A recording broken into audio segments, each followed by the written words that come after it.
창세기 50장 10절에서 14절 말씀 우리 한 목소리로 읽겠습니다.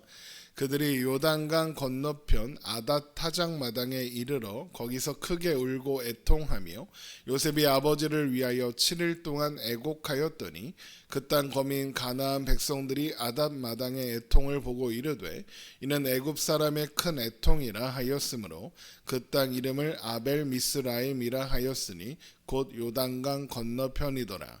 야곱의 아들들이 아버지가 그들에게 명령한 대로 그를 위해 다 따라 행하여 그를 가나안 땅으로 메어다가 마므레암 막벨라밧 굴에 장사하였으니 이는 아브라함이 해쪽 속 에브론에게 밭과 함께 사서 매장지를 삼은 곳이더라. 요셉이 아버지를 장사한 후에 자기 형제와 호산꾼과 함께 애굽으로 돌아왔더라. 아멘. 야곱이 죽어 하나님 품에 안겼습니다. 그가 바람하지 않던 본향에 들어가게 된 것이죠. 야곱은 죽으면서 아들들에게 하나님이라는 유업을 물려주고 싶었습니다. 그래서 12아들에게 예언적 축복을 건넴으로써 그들이 죄악은 멀리하고 하나님의 말씀과 인도하심을 따라 하나님이 주시는 복을 누리며 살게 되기를 하나님께 부탁했던 겁니다. 요셉은 그의 아버지 야곱이 죽자 눈물을 흘리며 그의 얼굴에 입을 맞추고 시신을 향으로 처리하게 했는데 얼마나 꼼꼼하게 처리하게 했는지 40일이나 걸렸습니다. 창세기 50장 1절입니다. 요셉이 그의 아버지 얼굴에 굽으려 울며 입 맞추고 그 수종들은 의원에게 명하여 아버지의 몸을 향으로 처리하게 하매 의원이 이스라엘에게 그대로 하되 40일이 걸렸으니 향으로 처리하는 데는 이 날수가 걸림이며 애굽 사람들은 70일 동안 그를 위하여 곡하였더라. 보통 애굽에서는 시신을 다루고 처리하는 일은 제사장의 역할이었습니다. 그러니까 종교적 행사였다는 겁니다. 그런데 요셉은 그 일을 제사장이 아닌 의원에게 맡깁니다. 그러니까 이것은 아버지의 장례식을 애굽의 종교 행사가 되지 않게 하려고 하고 있다라는 겁니다. 그렇다고 향으로 처리하지 않으면 가나안까지 아버지의 시신을 옮겨가기가 까다로울 테이니 의원에게 시신을 처리하게 한 겁니다. 그 사이 애굽에서는 야곱의 장례식이 마치 바로가 죽은 것과 거의 비슷한 수준으로 치러졌습니다. 애굽 사람들은 왕이 죽으면 72일 동안 애도 기간을 가졌다고 합니다. 그런데 야곱의 장례식은 70일이었죠. 그러니까 바로의 장례식과 거의 동등한 수준인 겁니다. 이것은 야곱이 애굽을 기근에서 구원한 요셉의 아버지다라고 사람들이 생각했기 때문이기도 하겠지만 야곱이 애굽에서 살아온 17년의 세월 동안 애굽 사람들도 하나님이 그와 함께 하시는 것을 보았기 때문에 일어난 결과일 겁니다. 요셉이 그랬던 것처럼 또 아브라함과 이삭이 그랬던 것처럼 사람들은 야곱을 보며 하나님께서 저와 함께 한다라고 생각했던 거죠. 그래서 그를 존중하고 존경하게 된 겁니다. 그렇게 애도 기간이 모두 끝나고 요셉은 바로에게 아버지 야곱의 유언대로 아버지의 시신을 가나안으로 옮겨 그곳에 있는 묘실에 장사하겠다고 허락을 요청합니다. 창세기 50장 4절입니다. 곡하는 기간이 지나며 요셉이 바로의 궁에 말하여 이르되 내가 너희에게 은혜를 입었으면 원하건대 바로의 귀에 아뢰기를 우리 아버지가 나로 맹세하여 이르되 내가 죽거든 가나안 땅에 내가 파놓은 묘실에 나를 장사하라 하였나니 나로 올라가서 아버지를 장사하게 하소서 내가 다시 오리이다 하라 하였더니 요셉은 애굽의 총리였기 때문에 비록 아버지의 장례식을 위해서라고는 하지만 잠시나마 애굽을 떠나야 했기 때문에 바로의 허가가 필요했던 것입니다. 그러자 바로는 요셉의 청혼을 즉시 받아들였고 요셉은 어린 아이들을 제외한 바로의 모든 신하와 바로 궁의 원로들과 애굽 땅의 모든 원로들 또 요셉의 온 집과 형제들과 아버지의 집에 속한 모든 사람들 그리고 호위할 병거와 기병들과 함께 가나안으로 향했으니 그 규모가 어마어마했겠죠. 창세기 50장 6절입니다. 바로가 이르되 그가 내게 시킨 맹세대로 올라가서 내 아버지 아버지를 장사하라. 요셉이 자기 아버지를 장사하러 올라가니 바로의 모든 신하와 바로 궁의 원로들과 애굽 땅의 모든 원로와 요셉의 온 집과 그의 형제들과 그의 아버지 집이 그와 함께 올라가고 그들의 어린아이들과 양떼와 소떼만 고센 땅에 남겼으며 병거와 기병이 요셉을 따라 올라가니 그때가 심히 컸더라.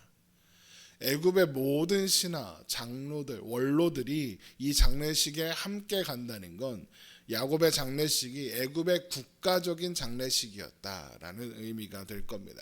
그렇게 장례 행렬은 요단강 건너편 아닷 타작 마당에 이르러 잠시 멈춰서서는 크게 울고 애통하며 7일을 머물게 됩니다. 창세기 50장 10절입니다. 그들이 요단강 건너편 아닷 타작 마당에 이르러 거기서 크게 울고 애통하며 요셉이 아버지를 위하여 7일 동안 애곡하였더니 아닷 타작 마당이 정확히 어디를 가리키는지는 알 수 없습니다. 하지만 요단강 건너편이다라고 하는 것으로 보아 요단강 동편, 장래에 출애굽한 이스라엘 백성들이 가나안에 입성할 때 지나는 길에 있는 것으로 추측됩니다. 그런데 그러려면 오늘날의 사해를 돌아서 동쪽으로 이동하거나 아니면 북쪽으로 올라가서 요단강을 건너갔다가 다시 건너와야 합니다. 그러면 만약 아닷 타작 마당이 요단강 동편에 있었던 것이 맞다면, 그래서 애굽의 장례 행렬이 사해를 돌아가는 경로로 이동하거나 또 요단강을 건너가는 그런 경로로 이동한 것이 사실이라면 이건 특별한 의도가 있기 때문일 겁니다. 왜냐하면 지도를 잘 생각해 보시면 애굽은 가나안의 서쪽에 있고 서쪽에서 동쪽으로 올라오면 바로 가나안 땅입니다. 그러니까 요단강 쪽으로 갈 필요가 없는데 굳이 그쪽으로 간 겁니다. 요단강을 건너서 요단강의 동쪽으로 가게 된 거죠.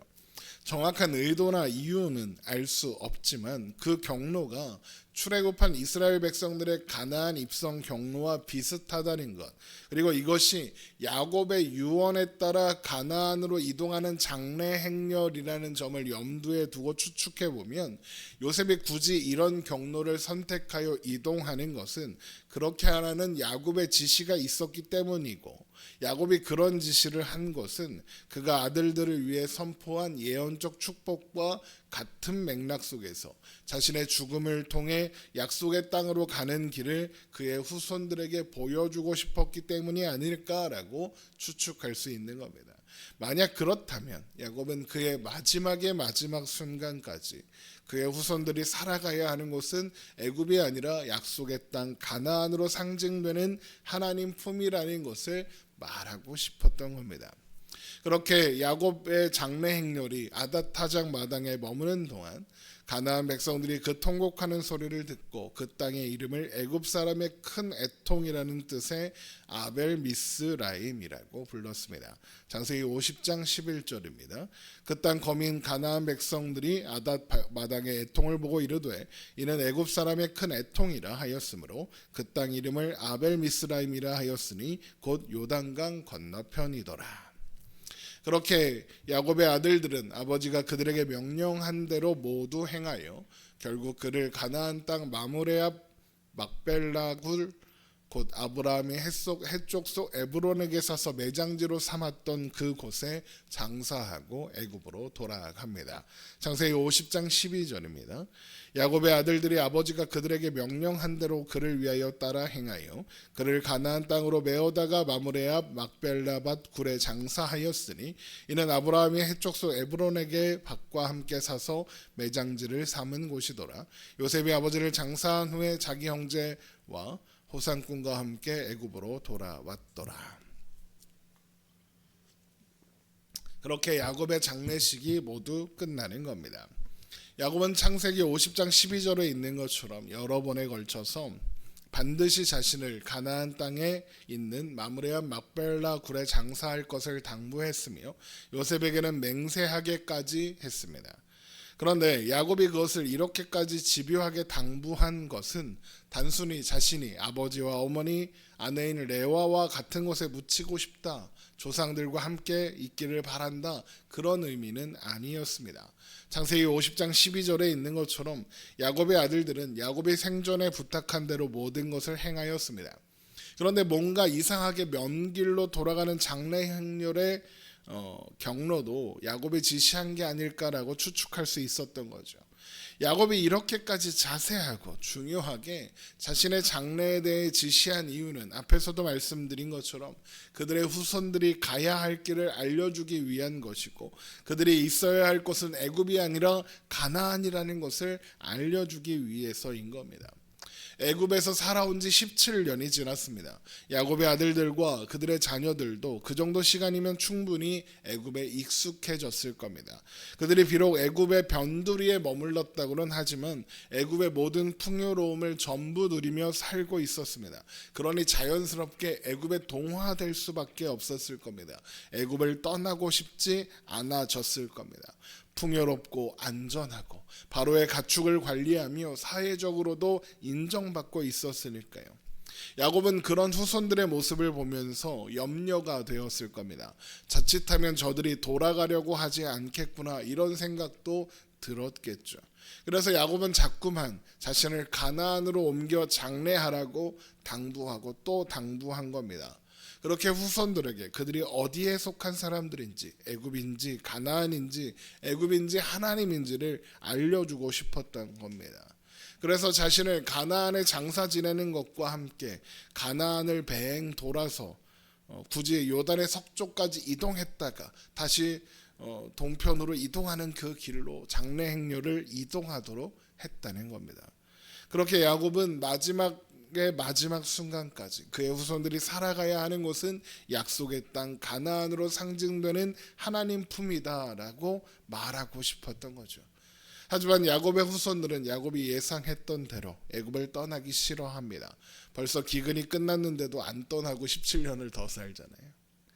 물론 하나님께서 아브라함에게 그의 후손들에게 이방에서 객이 되어서 이방을 400년 동안 섬기다 돌아오게 될 거다라고 하신 말씀이 있고, 또 그 말씀대로 된 것이기는 하지만 야곱의 후손들은 그 약속 때문이 아니라 애굽이 좋아서 여기가 좋사오니라는 생각으로 그곳에 머무르게 되는 겁니다.